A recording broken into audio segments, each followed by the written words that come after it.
pack leaders is here. I'm friends drive for taking the challenge between the pack. Let me turn the lights here real quick. There we go. Okay.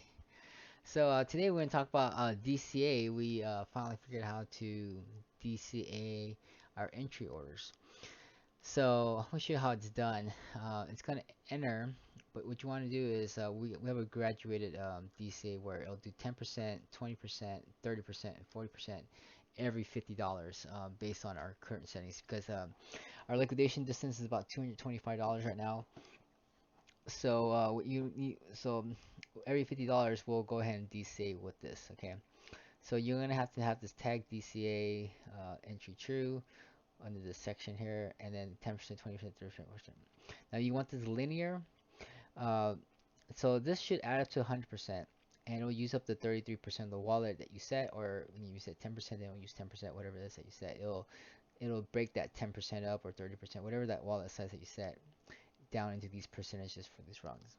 Okay, so you want 10 rungs, then you can do 0.1, 0.1, 0.1, 0.1. You know, it's for 10.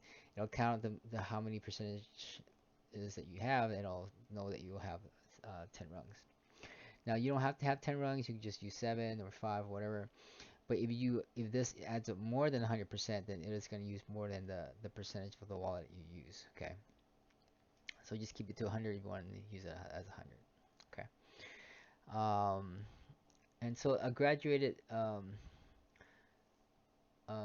distribution is if we get it wrong, then it kind of helps cover that and shifts the profit line higher up as we buy more further up on that line. Okay. So that's the idea. So what you also want to do is search for entry expiration.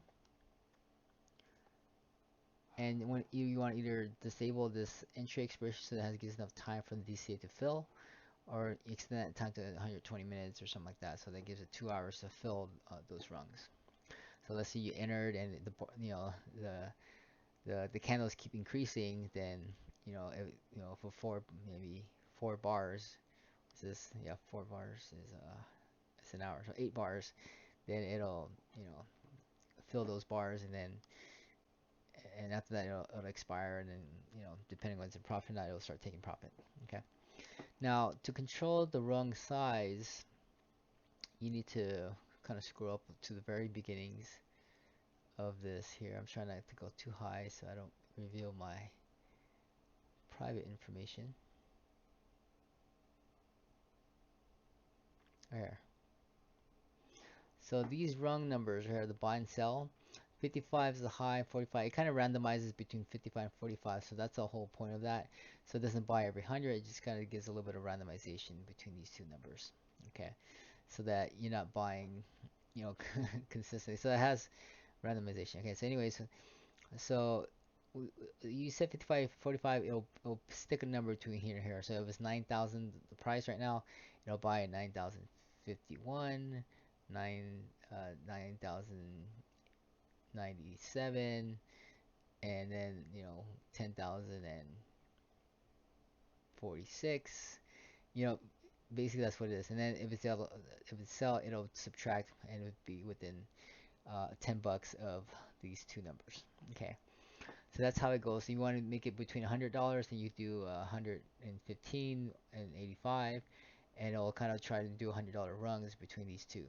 Okay, so because our liquidation price is distance is $200, so I kind of just put $50 just so if we get it wrong, we at least have a $100 to $200 spread of DCA before we put our stop in, and then that's where 30% is. So it kind of extends our liquidation price a little further out to maybe 300 or 400 maybe, depending how we got it.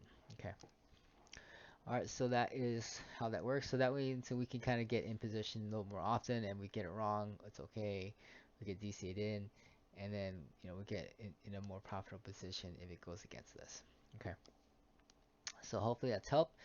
And once you do that, you'll see it here show up in this little section here. And I'll have another one. I'll work on the next version where it'll be DCA for exit, so that we can enter and exit as we take profit out. So I'll probably remove my entry expiration and just let it DC as much as I can every $100, and then DCA out. Okay. Now, just depending on the trend, you can try to auto adjust these two. So if it trends up or down, you can have it more dense on the entry, and then once you exit, you can have it more sparsed out and spread out, kind of thing. Okay, so you could sell, get in position, buy the dips, and then dollar cost average and exit out as it increases. Okay, and do it again and again. Okay. All right, so that's how you do it. Thanks for watching. Talk to you then.